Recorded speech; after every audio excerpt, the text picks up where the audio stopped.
Colors TV के popular serial सहर होने को है में सहर और माहिद एक दूसरे के साथ फुल्ली कंफर्टेबल हो चुके हैं। स्पेशली सहर जो माहिद के दर्द को, माहिद की एंजाइटी को समझती है।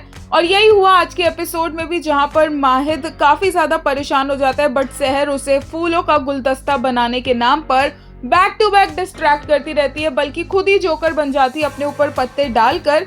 और माहिद एक्चुअली सब कुछ भूल जाता है और चाचा सा का प्लान पूरी तरह से फ्लॉप हो जाता है माहिद को गलत साबित करने का।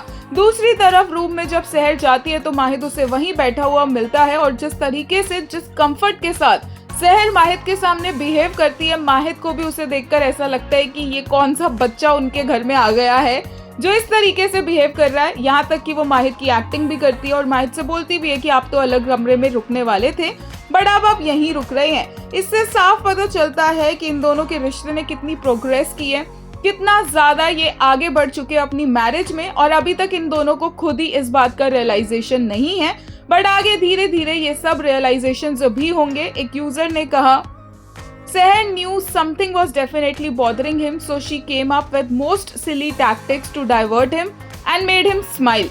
एक और ने कहा, why does it look like they have been married since ages? Too much domestic vibes. एक ने कहा, I think they must have been married for at least 10-12 years. Seher is teasing him and if Mahid gets in the mood, then I know gentleman Mahid बहुत वक्त लगाएगा। एक और user ने कहा, they are becoming so comfortable around each other and now and it's beautiful to watch. It honestly feels like they have been married for years. The way they tease each other non-stop, that's clearly their favorite thing.